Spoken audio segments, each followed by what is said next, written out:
परिचय। बच्चों, आज हम समावयवों और कार्बनिक अभिक्रियाओं की क्रियाविधि में उपयोग की जाने वाली मूलभूत संकल्पनाओं के बारे में पढ़ेंगे। कोई बता सकता है कि समावयव क्या हैं? क्या किसी को नहीं पता कि समावयव क्या हैं? कोई बात नहीं, मैं बताता हूं। वे कार्बनिक यौगिक जिनके अणु सूत्र समान होते हैं पर विन्यास भिन्न होते हैं, समावयव कहलाते हैं। समावयवों के उदाहरण हैं डाई मेथिल ईथर और इथेनॉल। इनके अणु सूत्र समान होते हैं पर विन्यास भिन्न होते हैं। सर, ये अभिक्रियाओं की क्रियाविधि क्या होती है?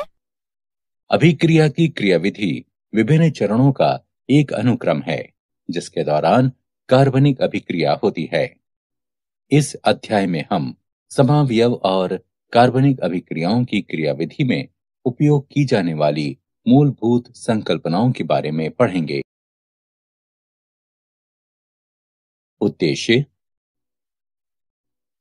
इस पाठ के अंत में आप निम्न करने में सक्षम हो जाएंगे: समावयवता और उसके प्रकारों को समझना, कार्बनिक अभिक्रियाओं की क्रियाविधि में मूलभूत संकल्पनाओं को समझना। समावयवता दो या दो से अधिक यौगिकों के ऐसे समूह जिनके अणु सूत्र समान हों पर विन्यास और गुण भिन्न हों, समावयव कहलाते हैं। समावयवता के विभिन्न प्रकार होते हैं। समावयवता को संरचनात्मक और त्रिविम समावयवता में वर्गीकृत किया जा सकता है। संरचनात्मक समावयवता को श्रृंखला समावयवता, स्थिति समावयवता, क्रियात्मक समावयवता और मध्यावयवता में उपविभाजित किया जा सकता है। त्रिविम समावयवता को भी पुनः ज्यामितीय और प्रकाशीय समावयवता में वर्गीकृत किया जा सकता है। संरचनात्मक समावयवता वे यौगिक जिनके अणु सूत्र समान होते हैं परंतु अणुओं की संरचना, अणु के अंदर परमाणुओं का परस्पर आबंधित होने का क्रम भिन्न होती है, संरचनात्मक समावयव कहलाते हैं। श्रृंखला समावयवता श्रृंखला समावयव यौगिकों के अणु सूत्र समान होते हैं पर कार्बन के अणुओं का एक दूसरे से जुड़ने का क्रम भिन्न भिन्न होता है। स्थिति समावयवता वह समावयवता जो समान श्रृंखला में प्रतिस्थापी समूह की स्थिति में भिन्नता के कारण होती है, स्थिति समावयवता कहलाती है। क्रियात्मक समूह समावयवता इनके अणु सूत्र समान होते हैं परंतु क्रियात्मक समूह भिन्न भिन्न होते हैं। मध्यावयवता ये समावयवता क्रियात्मक समूह के दोनों तरफ कार्बन अणुओं के असमान वितरण के कारण उत्पन्न होती है। उदाहरण मेथॉक्सी प्रोपिल ईथर और डाई एथिल ईथर। त्रिविम समावयवता त्रिविम समावयव वे यौगिक होते हैं जिनमें संरचना एवं परमाणुओं के आबंधन का क्रम तो समान होता है परंतु उनके परमाणुओं या समूहों की त्रिविम स्थितियां भिन्न होती हैं। त्रिविम समावयवता को ज्यामितीय एवं प्रकाशीय समावयवता में वर्गीकृत किया जा सकता है। कार्बनिक यौगिकों की क्रियाविधि में मूलभूत संकल्पनाएं। कार्बनिक अभिक्रियाएं रासायनिक क्रियाएं हैं जिनमें कार्बनिक यौगिक भाग लेते हैं। कार्बनिक अणुओं को क्रियाधारक भी कहते हैं जो किसी उचित अभिकर्मक से क्रिया करके मध्यवर्ती और उसके बाद अंतिम उत्पाद बनाते हैं। कार्बनिक अभिक्रियाओं की क्रियाविधि प्राथमिक अभिक्रियाओं का उत्तरोत्तर क्रम है जिसके फलस्वरूप संपूर्ण रासायनिक परिवर्तन प्राप्त होता है। सहसंयोजक आबंध का विदलन एक सहसंयोजी आबंध को दो तरीकों से विदलित किया जा सकता है। पहला विषम अपघटनी विदलन और दूसरा समापघटनी विदलन। विषम अपघटनी विदलन में विदलित होने वाले आबंध के दोनों इलेक्ट्रॉन उनमें से किसी एक परमाणु पर चले जाते हैं जिनके बीच आबंध का विदलन हुआ है। उदाहरण, सभी कार्बन्धनायनों के कार्बन परमाणु पर धनावेश होता है। कार्बन्धनायनों का वर्गीकरण। प्राथमिक कार्बन्धनायन, इसमें कार्बन परमाणु जिस पर धनावेश होता है केवल एक एल्किल समूह से आबंधित होता है। इन्हें 1 डिग्री कार्बन्धनायन भी कहते हैं। द्वितीयक कार्बन्धनायन, इसमें कार्बन परमाणु जिस पर धनावेश होता है 2 एल्किल समूह से आबंधित होता है। इन्हें 2 डिग्री कार्बन्धनायन भी कहते हैं।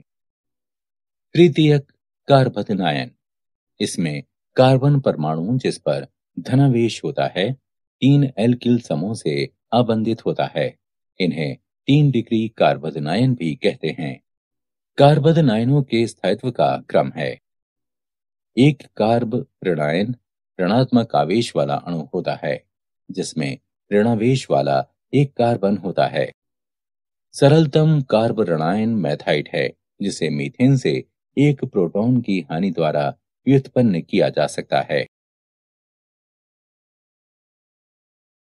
समापघटनी विदलन, जब सहसंयोजी आबंध टूटता है और दोनों परमाणुओं पर आबंध का एक एक इलेक्ट्रॉन बना रहता है, यह प्रक्रिया समापघटनी विदलन या होमोलिसिस कहलाती है। कभी कभी इस क्रिया में मुक्त मूलक भी बनाते हैं। एक इलेक्ट्रॉन के संचलन को फिश हुक तीर के द्वारा प्रदर्शित किया जाता है। नाभिक स्नेही और इलेक्ट्रॉन स्नेही, वे अभिकर्मक जो इलेक्ट्रॉनों के धनी होते हैं जैसे क्लोराइड आयन, इसको नाभिक स्नेही कहते हैं क्योंकि वे धनावेश की खोज करते हैं और धनावेश नाभिक में होता है।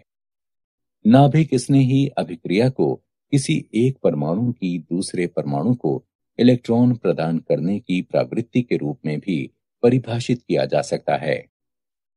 वैसे अभिकर्मक जो इलेक्ट्रॉन न्यून होते हैं जैसे कार्बन्धनायन, इन्हें इलेक्ट्रॉन स्नेही निर्दिष्ट किया जा सकता है। इलेक्ट्रॉन स्नेही को किसी परमाणु से इलेक्ट्रॉन ग्रहण कर लेने की प्रवृत्ति के रूप में भी परिभाषित किया जा सकता है।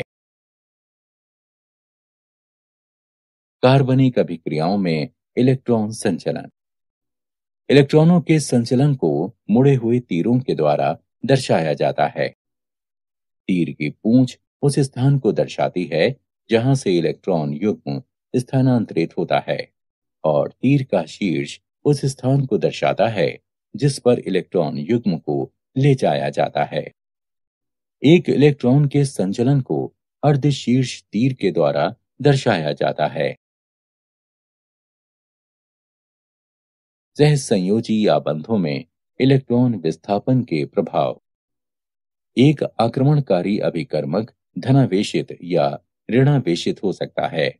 अतः अभिकर्मक अभिक्रियक क्रियाधार पर तभी आक्रमण करता है जब क्रियाधार पर विपरीत आवेश विकसित होता है और क्रियाधार इलेक्ट्रॉनों के स्थानांतरण से अस्थायी ध्रुवता विकसित कर लेता है। क्रियाधार के अणु में इस तरह से इलेक्ट्रॉनों का स्थानांतरण इलेक्ट्रॉन स्थानांतरण प्रभाव या इलेक्ट्रोमेरी प्रभाव कहलाता है। प्रेरणिक प्रभाव, ये एक स्थायी स्थानांतरण है जो दो परमाणुओं की विद्युत ऋणात्मकता में अंतर के कारण उत्पन्न होता है। अब हम कार्बन परमाणुओं की एक श्रृंखला पर विचार करेंगे जिसमें अंतिम कार्बन परमाणु क्लोरीन परमाणु से जुड़ता है। क्लोरीन कार्बन की तुलना में ज्यादा विद्युत ऋणात्मक है। अतः कार्बन एक और क्लोरीन परमाणु के बीच सहसंयोजी आबंध में इलेक्ट्रॉन युग्म क्लोरीन परमाणु की ओर विस्थापित हो जाता है। इस कारण क्लोरीन परमाणु आंशिक ऋणावेश प्राप्त कर लेता है और कार्बन एक पर आंशिक धनावेश उत्पन्न हो जाता है। अब कार्बन एक आंशिक रूप से धनावेशित है तो ये कार्बन एक और कार्बन 2 के बीच बनने वाले सहसंयोजी आबंध के इलेक्ट्रॉन युग्म को अपनी ओर आकर्षित कर लेता है, जिसके कारण कार्बन 2 पर आंशिक धनावेश उत्पन्न हो जाता है। पर यह आवेश कार्बन 1 पर होने वाले आवेश की तुलना में कम होता है, क्योंकि प्रभाव कार्बन 1 से कार्बन 2 में पारित हो जाता है। इसी तरह कार्बन 3 भी आंशिक रूप से धनावेशित हो जाता है, जो कार्बन 2 के आवेश की तुलना में कम होता है। कार्बन की श्रृंखला में पास के कार्बन परमाणु पर इस प्रकार इलेक्ट्रॉनों का स्थानांतरण या अपनी ओर आकर्षित किया जाना प्रेरणिक प्रभाव कहलाता है। प्रेरणिक प्रभाव को निरूपित करने के लिए आई चिन्ह का प्रयोग किया जाता है। वे समूह जो इलेक्ट्रॉन ग्रहण करते हैं वे ऋणात्मक आई प्रभाव कारक कहलाते हैं, और जो समूह इलेक्ट्रॉन युक्त करते हैं धनात्मक आई प्रभाव कारक कहलाते हैं। अनुनाद संरचना। कुछ कार्बनिक यौगिकों के व्यवहार को केवल एक लुईस संरचना के द्वारा नहीं समझाया जा सकता है। उदाहरण, टॉलुइन। अनुनाद संरचनाएं दो या दो से अधिक लुईस संरचनाओं का प्रतिनिधित्व करती हैं, जो केवल उनके इलेक्ट्रॉनों के स्थापन में ही भिन्न होती हैं। कार्बनिक अणु बेंजीन को केवल एक लुईस संरचना के द्वारा प्रदर्शित नहीं किया जा सकता, क्योंकि इसकी चक्रीय संरचना में एकांतरित एकल और द्वि आबंध होते हैं। बेंजीन रिंग प्रथम और द्वितीय संरचना का अनुनाद संकर है, जिन्हें अनुनाद संरचनाएं कहते हैं। अनुनाद संरचनाओं का अन्य उदाहरण एसीटोन आयन है। अनुनाद संकर की वास्तविक संरचना और न्यूनतम ऊर्जा वाली अनुनाद संरचना की ऊर्जा के अंतर को अनुनाद स्थायीकरण ऊर्जा कहते हैं। अनुनाद संरचनाओं को लिखते समय निम्नलिखित नियमों का पालन किया जाता है। नाभिक की समान स्थिति और अयुग्मित इलेक्ट्रॉनों की समान संख्या। अनुनाद प्रभाव। पाई इलेक्ट्रॉनों का एक से अधिक परमाणु पर विस्थानीकरण अनुनाद प्रभाव या मेसोमेरिक प्रभाव कहलाता है। इसे आर या एम से प्रदर्शित किया जाता है। इसके दो प्रकार हैं, धनात्मक अनुनाद प्रभाव, धनात्मक आर प्रभाव। ये प्रभाव उन समूहों के द्वारा प्रदर्शित किया जाता है जो पाई इलेक्ट्रॉनों के विस्थापन के द्वारा बाकी कार्बनिक अणु के लिए इलेक्ट्रॉनों को मुक्त करते हैं। उदाहरण, एनिलीन। ऋणात्मक अनुनाद प्रभाव, ऋणात्मक आर प्रभाव। यह प्रभाव उन समूहों के द्वारा प्रदर्शित किया जाता है जो पाई इलेक्ट्रॉनों के विस्थापन द्वारा बाकी कार्बनिक अणु से इलेक्ट्रॉनों को ग्रहण करते हैं। उदाहरण के लिए नाइट्रोज बेंजीन। इलेक्ट्रोमेरी प्रभाव, ई प्रभाव। किसी इलेक्ट्रॉन स्नेही अभिकारक के आक्रमण की स्थिति में यह प्रभाव द्वि आबंध या त्रि आबंध वाले किसी कार्बनिक यौगिक में प्रदर्शित होता है। वह परमाणु जिस पर इलेक्ट्रॉन युग्म विस्थापित होता है ऋणावेशित हो जाता है और दूसरा परमाणु धनावेशित हो जाता है। यह एक स्थायी प्रभाव है। जैसे ही अभिकारक को हटा दिया जाता है कार्बनिक अणु अपने मूल स्वरूप में लौट जाता है।